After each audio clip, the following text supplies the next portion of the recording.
مکمل ہے، اس کے اندر نہ کوئی کمی ہے اور نہ ہی کسی کو اس کے اندر زیادتی کرنے کا حق حاصل ہے، بلکہ یہ دین مکمل ہے۔ یہ قرآن کریم کی صراحتیں ہیں جس کے اندر کسی بھی چوں چرا کیونکہ اس لیے کرنے کی قطعاً کوئی گنجائش نہیں۔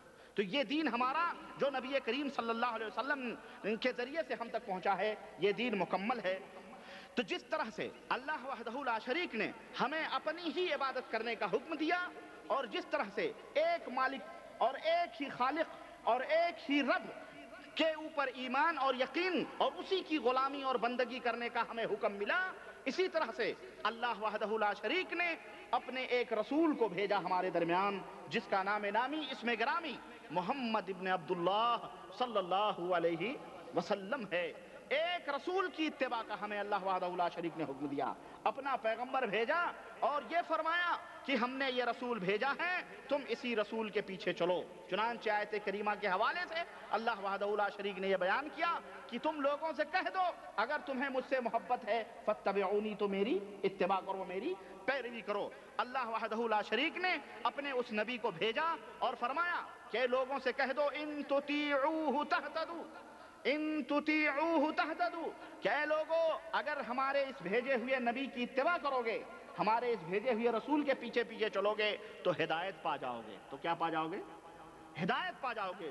کس کی بات کے اوپر چلنے سے؟ رسول کی بات پہ چلنے سے۔ وَإِنَّمَا وَمَا عَلَى الرَّسُولِ إِلَّا الْبَلَاغُ الْمُبِينُ، اور ہمارے رسول کے اوپر صرف کھلی کھلی باتوں کو لوگوں تک پہنچا دینا ہے، بس۔ ہمارے نبی کا کام کیا ہے؟ ہمارے رسول کا کام کیا ہے؟ قرآن اور اللہ کی طرف سے جو باتیں آ رہی ہیں لوگوں تک کھلی کھلی طور پر، واضح طور پر پہنچا دینا ہے، اس کے علاوہ اور کچھ بھی نہیں۔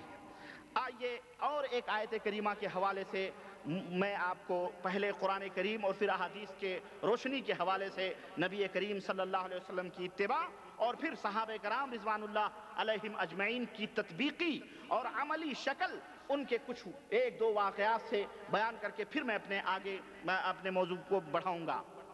قرآن کریم میں آپس میں اختلاف، آپس میں انتشار، آپس میں گروہ بندیاں، فرقے بازیاں کرنے سے اللہ وحدہ لا شریک نے اس طرح سے بھی منع فرمایا ہے کہ فرمایا کہ وَلَا تَكُونُوا مِنَ الْمُشْرِكِينَ مِنَ الَّذِينَ فَرَّقُوا دِينَهُمْ وَكَانُوا شِيَعًا كُلَّ حِزْبٍ بِمَا لَدَيْهِمْ فَرِحُونَ، کہ لوگوں ان لوگوں کی طرح نہ ہو جاؤ جنہوں نے، یعنی لا تکونوا من مشرکوں میں سے نہ ہو جاؤ کہ جنہوں نے کیا کیا، جنہوں نے اپنے دین کو تقسیم کر دیا، ٹکڑے ٹکڑوں میں اپنے دین کو بانٹ دیا انہوں نے، اور گروہ در گروہ بن گئے اور جماعتیں بنا لیے انہوں نے۔ مشرکوں کا کام یہ جماعتیں بن گئی، وہ مختلف گروہ، مختلف فرقے بن گئے، اور جو فرقہ جہاں ہے ہر فرقہ اپنے اپنے دائرے میں رہ کر کے خوش ہے کہ ہم بہت ہی اچھے ہیں اور دوسرے سارے کے سارے کیا ہیں؟ غلط ہیں۔ اللہ وحدہ لا شریک نے اس طرح کرنے سے ہمیں منع فرمایا ہے۔ نبی کریم صلی اللہ علیہ وسلم کی امت کے اندر فرقہ بندی، گروہ بندی، جماعت سازی اس طرح کرنے سے اللہ تبارک و تعالیٰ نے ہمیں منع فرمایا ہے۔ چنانچہ اللہ کے رسول صلی اللہ علیہ وسلم کی ایک حدیث کے حوالے سے میں آپ کو بتاؤں کہ اللہ کے نبی صلی اللہ علیہ وسلم کو اللہ تبارک و تعالیٰ نے یہ بات بیان فرما دی تھی، اور اللہ کے نبی صلی اللہ علیہ وسلم کی یہ پیشین گوئی یقیناً صحیح اور در صحیح ثابت ہو رہی ہے کہ اللہ کے نبی صلی اللہ علیہ وسلم نے فرمایا کہ الا وان من قبلکم من اہل الکتاب افترقوا على 72 فرقہ، کہ اے لوگو، میری امت کے لوگو کان کھول کے سن لو کہ تم سے پہلے جو اہل کتاب تھے، یہ بنی اسرائیل تھے، یہودی اور نصارہ تھے، یہ 72 فرقوں کے اندر تقسیم ہوئے۔ کتنے فرقوں کے اندر؟ 72 فرقوں کے اندر تقسیم ہوئے۔ وَسَتَفْتَرِقُ أُمَّتِي عَلَى 73 فرقہ، اور میری امت 73 فرقوں میں تقسیم ہوگی۔ میری امت 73 ٹکڑوں اور جماعتوں میں بٹے گی، 73 گروہ میری امت کے اندر بنیں گے۔ کلھا فی النار، کلھا فی النار الا واحدہ، ساری کی ساری گروہ، ساری کی ساری جماعتیں، سارے کے سارے فرقے، کلھا فی النار، واضح، سب جہنمی، سارے کے سارے گروہ جہنم میں جائیں گے، الا واحدہ، صرف ایک جماعت۔ قالوا وما ہی یا رسول اللہ، صحابہ کرام رضوان اللہ علیہم اجمعین نے پوچھا کہ وہ گروہ کون سا ہوگا اللہ کے رسول صلی اللہ علیہ وسلم؟ تو آپ صلی اللہ علیہ وسلم نے فرمایا ما انا علیہ واصحابی. وفی صحیح ابن خزیمہ روایہ قال ما انا علیہ اليوم واصحابی. ایک روایت میں یہ ہے کہ اللہ کے رسول صلی اللہ علیہ وسلم نے فرمایا کہ میں اور میرے صحابہ جس دین اور جس منہج اور جس طریقے پر ہیں، اور دوسری روایت میں ہے کہ میں اور میرے صحابہ آج جس منہج اور جس طریقے پر ہیں، کل بھی اگر لوگ اسی منہج اور اسی طریقے پر رہیں گے تو وہی لوگ جنت میں جائیں گے، باقی کے باقی سارے جہنم کے اندر جائیں گے. یہ بات سمجھ میں آ رہی ہے؟ کھلے طور پہ اللہ کے رسول صلی اللہ علیہ وسلم کی روایت، اور یہ روایت صحیح ہے، اس کے اندر کوئی شک اور کوئی گنجائش یعنی غلط کرنے کی ہے ہی نہیں. تو اس روایت کی روشنی میں اللہ کے رسول صلی اللہ علیہ وسلم کی یہ پیشین گوئی ایک فرقہ.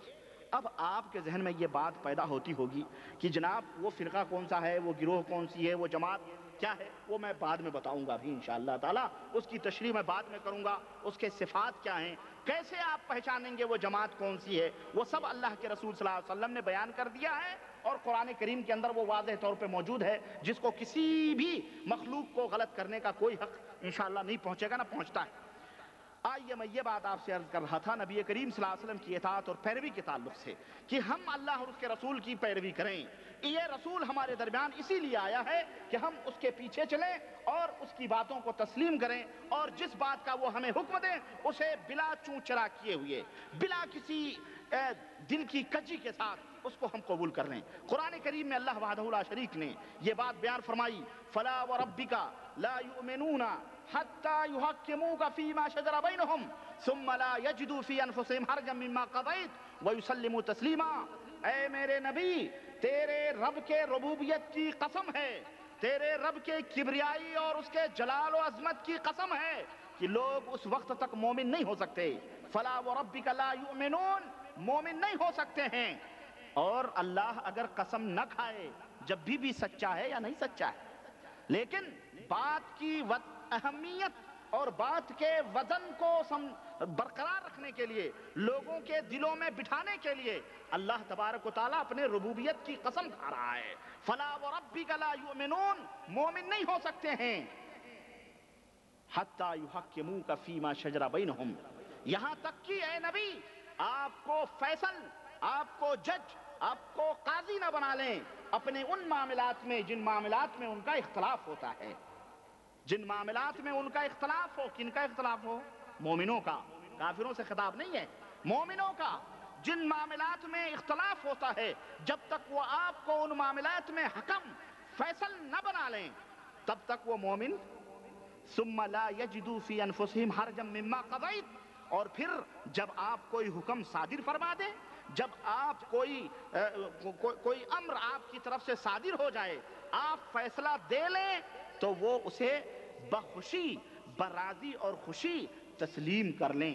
اس تسلیم کرنے میں دلوں کے اندر کوئی تنگی، کوئی دغدغہ، کسی قسم کا شبہ، کسی قسم کی یعنی وہ مروڑ نہ محسوس ہو، بلکہ وہ خوش ہو جائے کہ ہمارے نبی کا اس میں حکم آ گیا، بات ختم ہو گئی، اس کے علاوہ اب کوئی چارے کار نہیں ہے. وَيُسَلِّمُوا تَسْلِيمًا، اور اسے تسلیم کر لیں، اسے مان لیں. یہ تاکید در تاکید در تاکید، قسم در قسم اللہ وحدہ لا شریک کیوں بیان کر رہا ہے؟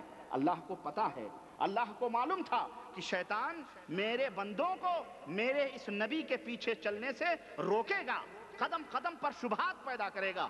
کوئی فلانا کھڑا ہوگا، کوئی امت کے اندر فلانا کھڑا ہوگا، کوئی اپنے تقدس اور اپنے تقوی کا بباغ دہل اعلان کر کے اور اس کا حوالہ دے کے اپنی طرف بلائے گا، کوئی تسبیح اور چگے اور امامے دکھا کے اپنی طرف بلائے گا، کوئی بیعت اور کس کے نام پر اپنی مرید بنائے گا، کوئی کچھ. میرے بندوں میں ایسے لوگ پیدا ہوں گے. اللہ وحدہ لا شریک نے اپنے بندوں کو ترازو دے دیا، اپنے بندوں کو میزان دے دیا کہ میرے بندوں یہ دیکھو، یہ میزان ہے جو ہم تمہیں دے رہے ہیں. اگر اس میزان پر کوئی بھی شخصیت اترتی ہے صحیح ڈھنگ سے، اس کی بات کو اہلاً و سہلاً کہہ کے سراغوں پہ رکھ لینا. اگر کوئی آسمان سے اترنے والا اتر کے آتا ہے اور نبی کے بتائے ہوئے پیمانے میں اگر اس کی باتیں نہیں اترتی ہیں تو ایسے لوگوں کی باتوں کو جوتے کی نوک پہ رکھنا. یہ اللہ وحدہ لا شریک نے میزان دیا ہے. وما آتاکم الرسول فخذوہ وما نہاکم عنہ فانتہوا، اور ایمان کی علامت قرار دیا ہے، اور جو شخص اس کو نہ مانے وہ